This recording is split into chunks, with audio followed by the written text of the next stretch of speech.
ইসরায়েলে জড়ো হচ্ছে মার্কিন বিমান, আবারও শুরু হচ্ছে যুদ্ধ। ওমান সাগর হবে মার্কিন সেনাদের কবরস্থান। আরও জানিয়ে দিব, থালাপতির জোট সরকার 6 মাসও টিকবে না। এয়ার শো চলাকালে আকাশে 2 মার্কিন যুদ্ধবিমানের সংঘর্ষ।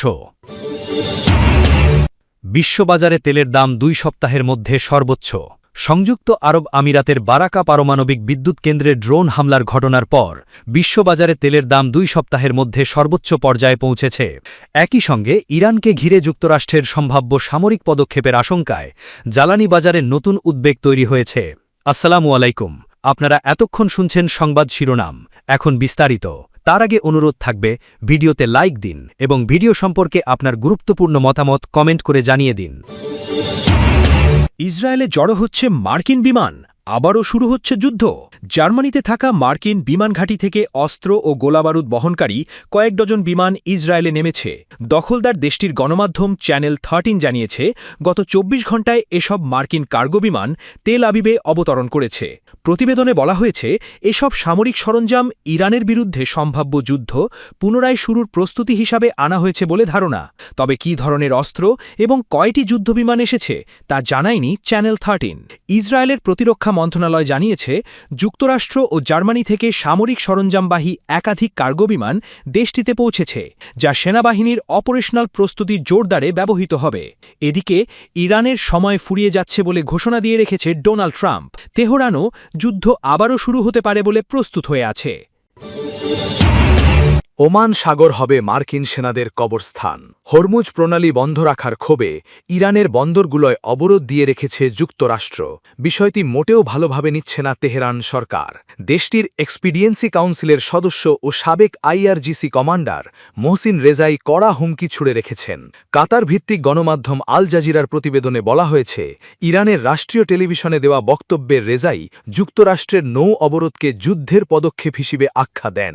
তিনি বলেন, আমরা মার্কিন সামরিক বাহিনীকে পরামর্শ দিচ্ছি অবরোধ তুলে নিতে, না হলে ওমান সাগর আপনাদের কবরস্থানে পরিণত হতে পারে। রেজাই দাবি করেন, ইরানের বিরুদ্ধে যুক্তরাষ্ট্রের নৌ অবরোধ আন্তর্জাতিক পরিস্থিতিকে আরও জটিল করে তুলছে এবং এর প্রভাব বিশ্বজুড়ে পড়বে। তিনি বলেন, ইরানের ওপর নৌ অবরোধ যত দীর্ঘ হবে, বিশ্বের বিভিন্ন দেশের ক্ষতিগ্রস্তের সংখ্যাও তত বাড়বে। সম্প্রতি হরমুজ প্রণালী ও ওমান সাগরকে কেন্দ্র করে যুক্তরাষ্ট্র ইরান উত্তেজনার নতুন মাত্রা পেয়েছে। এর ফলে বৈশ্বিক জ্বালানি বাজার ও আন্তর্জাতিক বাণিজ্য নিয়েও উদ্বেগ বাড়ছে। বর্তমানে গুরুত্বপূর্ণ এই সামুদ্রিক পথটি নিয়ন্ত্রণ করছে ইরান। মধ্যপ্রাচ্য সংকট, ইরানের খবর। থালাপতির জোট সরকার 6 মাসও টিকবে না। ভারতের তামিলনাড়ুর মুখ্যমন্ত্রী বিজয় থালাপতি ও তার দল তামিলগা ভেট্রি কাজাগম টিভিকে নেতৃত্বাধীন জোট সরকারের কড়া সমালোচনা করেছেন দ্রাবিড়া মুন্নেত্রা কাজাগমের জ্যেষ্ঠ নেতা এবং তিরুচেন্দুরের বিধায়ক অনিথা রাধাকৃষ্ণন। তিনি দাবি করেছেন, এই সরকার 6 মাসও টিকবে না। খবর এনডিটিভির। রোববার দক্ষিণ তামিলনাড়ুতে এক দলীয় অনুষ্ঠানে বক্তব্য দিতে গিয়ে রাধাকৃষ্ণন শাসক দলের টিভিকের জ্যেষ্ঠ নেতা আধব অর্জুনকেও চ্যালেঞ্জ ছুঁড়ে দেন। তিনি বলেন, ভিল্লিভাক্কমের আসনের বিধায়ক পদ থেকে পদত্যাগ করে তিরুচেন্দুরে এসে তার বিরুদ্ধে নির্বাচন করতে। তিনি বলেন, এই সরকার আর মাত্র 4 মাস টিকবে। আধব অর্জুন নামে একজন আছেন, সাহস থাকলে বিধায়ক পদ ছাড়ুন, আমিও ছাড়ব। তিরুচেন্দুরে মুখোমুখি লড়াই হোক, এটা আমাদের এলাকা, এখানে আমরা সবাইকে হারাতে পারি। প্রসঙ্গত, তিরুচেন্দুর আসনটি গত 25 বছর ধরে রাধাকৃষ্ণনের শক্ত ঘাঁটি হিসাবে পরিচিত। 2001 সালে তিনি প্রথমেই আসনে জয় করেন এবং পরে ডিএমকের হয়ে আসনটি ধরে রাখেন। এ সময় তিনি এমকে স্ট্যালিনের পক্ষেও কথা বলেন। সাম্প্রতিক নির্বাচনে স্ট্যালিন নিজের শক্ত ঘাঁটি কোলাথুর আসনে পরাজিত হন। সেখানে জয় পান সাবেক ডিএমকে নেতা ভিএস বাবু, যিনি পরে বিজয়ের টিভিকে দলে যোগ দেন। রাধাকৃষ্ণন বলেন, আমরা চাই আমাদের থালাইভার এমকে স্ট্যালিন ত্রিচিতে নির্বাচন করুন। স্ট্যালিন কোলাথুরকে সিঙ্গাপুরের মতো গড়ে তুলেছিলেন। তিনি আরও বলেন, আমাদের থালাইভারই পরবর্তী মুখ্যমন্ত্রী। 4 বা 6 মাসের মধ্যেই তিনি আবার মুখ্যমন্ত্রী হবেন। তবে বিজয়ের কার্যালয়, টিভিকে কিংবা আধব অর্জুন কেউই এখনও পর্যন্ত এ মন্তব্যের প্রতিক্রিয়া জানায়নি। সাম্প্রতিক নির্বাচনে বিজয়ের জয়কে তামিলনাড়ুর রাজনীতিতে বড় ধরনের চমক হিসাবে দেখা হচ্ছে। তার দল টিভিকে ২৩৪টি আসনের মধ্যে ১০৮টি আসনে জয় করে, যা একক সংখ্যাগরিষ্ঠতা থেকে মাত্র ১০ আসন কম। এর মাধ্যমে দীর্ঘ ৬২ বছর ধরে ডিএমকে ও এআইএডিএমকের পালাক্রমে ক্ষমতায় আসার ধারাও ভেঙে যায়। পরে কংগ্রেস, দুটি লাম দল ও বিদুথালায় চিরুথালায় কাচ্ছের সমর্থনে টিভিকে সরকার গঠন করে। উল্লেখযোগ্য বিষয় হল, এই দলগুলো আগে ডিএমকের জোটে ছিল। সংখ্যাগরিষ্ঠতা নিশ্চিত হওয়ার পর বিজয় মুখ্যমন্ত্রী হিসাবে শপথ নেন। পরে আস্থা ভোটেও তার সরকার ১৪৪ ভোট পেয়ে সহজেই জয়লাভ করে, যেখানে বিপক্ষে ভোট পড়ে ২২টি।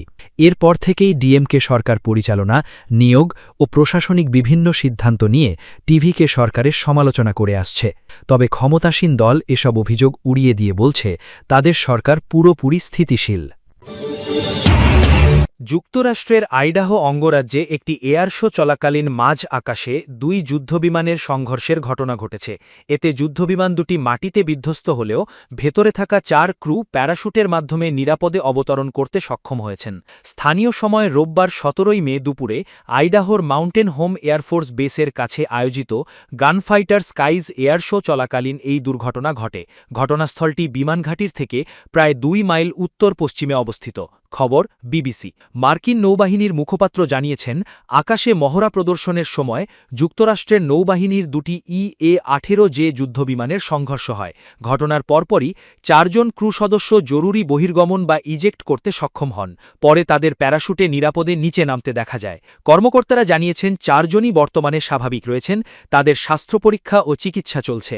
তবে তারা আহত হয়েছেন কিনা সে বিষয়ে এখনও বিস্তারিত জানানো হয়নি। ঘটনার পরপরই বিধ্বস্ত যুদ্ধবিমান দুটি থেকে আগুন ও কালো ধোঁয়ার কুণ্ডলি উঠতে দেখা যায়। দুর্ঘটনার জেরে বিমানঘাটিটি সাময়িকভাবে বন্ধ করা হয় এবং এয়ার শোর বাকি কর্মসূচি বাতিল ঘোষণা করা হয়।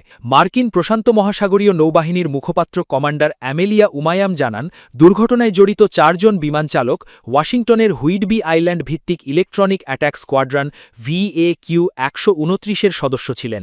তারা নৌবাহিনীর দুটি EA-18J জেটে করে মহড়া দিচ্ছিলেন। সামাজিক যোগাযোগ মাধ্যমে ছড়িয়ে পড়া ভিডিওতে দেখা গেছে, দুর্ঘটনার পর যুদ্ধবিমান দুটি আগুনের গোলার মতো ঘুরতে ঘুরতে নিচে পড়ে যাচ্ছে। তবে বিধ্বস্ত হওয়ার আগেই ৪টি প্যারাশুট খুলে আকাশ থেকে নিচে নামতে দেখা যায়। ঘটনার সময় উপস্থিত এক প্রত্যক্ষদর্শী মার্কিন সংবাদমাধ্যম NBC নিউজকে বলেন, তিনি পাশের একজনকে বলতে শুনেছিলেন, ওগুলো পড়ে যাচ্ছে। পরে ফিরে তাকান, দেখেন ৪ জন প্যারাশুটে নিচে নামছেন এবং দূরে কালো ধোঁয়া উঠছে। মাউন্টেন হোম এয়ারফোর্স বেস কর্তৃপক্ষ একটি বিবৃতিতে জানিয়েছে, দ্রুত ও নিরাপদভাবে পরিস্থিতি নিয়ন্ত্রণে আনতে কাজ করছেন জরুরি উদ্ধারকারীরা। একই সঙ্গে দুর্ঘটনার কারণ অনুসন্ধানে তদন্ত শুরু হয়েছে। এর আগে শনিবার এয়ার শোর প্রথম দিনের আয়োজন সফলভাবে সম্পন্ন হলেও দ্বিতীয় দিনের এই দুর্ঘটনার পর স্থানীয় পুলিশ স্থানীয়দের বিমানঘাটির দিকে ভ্রমণ না করার অনুরোধ জানিয়েছে। বিশ্ববাজারে তেলের দাম ২ সপ্তাহের মধ্যে সর্বোচ্চ। সংযুক্ত আরব আমিরাতের বারাকা পারমাণবিক বিদ্যুৎ কেন্দ্রে ড্রোন হামলার ঘটনার পর বিশ্ববাজারে তেলের দাম ২ সপ্তাহের মধ্যে সর্বোচ্চ পর্যায়ে পৌঁছেছে। একই সঙ্গে ইরানকে ঘিরে যুক্তরাষ্ট্রের সম্ভাব্য সামরিক পদক্ষেপের আশঙ্কায় জ্বালানি বাজারে নতুন উদ্বেগ তৈরি হয়েছে। সোমবার ব্রেন্ট ক্রুডের দাম বেড়ে ব্যারেল প্রতি $111.29 পৌঁছায়। এক পর্যায়ে তা $112 ছুঁয়ে যায়, যা ৫ই মের পর সর্বোচ্চ। অন্যদিকে মার্কিন ওয়েস্ট টেক্সাস ইন্টারমিডিয়েট অপরিশোধিত তেলের দাম বেড়ে দাঁড়ায় ব্যারেল প্রতি $107.73। বিশ্লেষকদের মতে যুক্তরাষ্ট্র, ইসরায়েল ও ইরান সংঘাত নিরসনের প্রচেষ্টা স্থবির হয়ে পড়ায় বাজারে অনিশ্চয়তা বেড়েছে। বিশেষ করে হরমুজ প্রণালীকে কেন্দ্র করে জাহাজে হামলা ও জব্দের ঘটনা অব্যাহত থাকায় তেলের সরবরাহ নিয়ে উদ্বেগ বাড়ছে। আমিরাত কর্তৃপক্ষ জানিয়েছে, বারাকা পারমাণবিক বিদ্যুৎ কেন্দ্রে হওয়া ড্রোন হামলার উৎস খতিয়ে দেখা হচ্ছে। তারা একে সন্ত্রাসী হামলা উল্লেখ করে পাল্টা জবাব দেওয়ার অধিকার সংরক্ষণের কথা জানিয়েছে। এদিকে সৌদি আরব জানিয়েছে, ইরাকের আকাশসীমা থেকে আসা ৩টি ড্রোন ভূপাতিত করা হয়েছে। দেশটি বলেছে, জাতীয় নিরাপত্তা ও সার্বভৌমত্ব রক্ষায় প্রয়োজনীয় ব্যবস্থা নেওয়া হবে। বাজার বিশ্লেষক টনি সাইকামোর বলেন, উপসাগরীয় অঞ্চলের জ্বালানি স্থাপনায় ড্রোন হামলা নতুন করে বড় ধরনের উত্তেজনার ইঙ্গিত দিচ্ছে। তার মতে, যুক্তরাষ্ট্র বা ইসরায়েল ইরানের বিরুদ্ধে নতুন হামলা চালালে মধ্যপ্রাচ্যে ইরান সমর্থিত গোষ্ঠীগুলোর পক্ষ থেকে আরও হামলা হতে পারে। অন্যদিকে মার্কিন সংবাদমাধ্যম অ্যাক্সিওস জানিয়েছে, প্রেসিডেন্ট ডোনাল্ড ট্রাম্প মঙ্গলবার জাতীয় নিরাপত্তা উপদেষ্টাদের সঙ্গে বৈঠকে ইরান বিষয়ে সম্ভাব্য সামরিক পদক্ষেপ নিয়ে আলোচনা করবেন। এছাড়া ট্রাম্প প্রশাসন রাশিয়ার সমুদ্রপথে তেল রপ্তানির ওপর নিষেধাজ্ঞা শিথিল করার যে ছাড় দিয়েছিল তা নবায়ন না করায় তেলের দামে আরও চাপ তৈরি হয়েছে।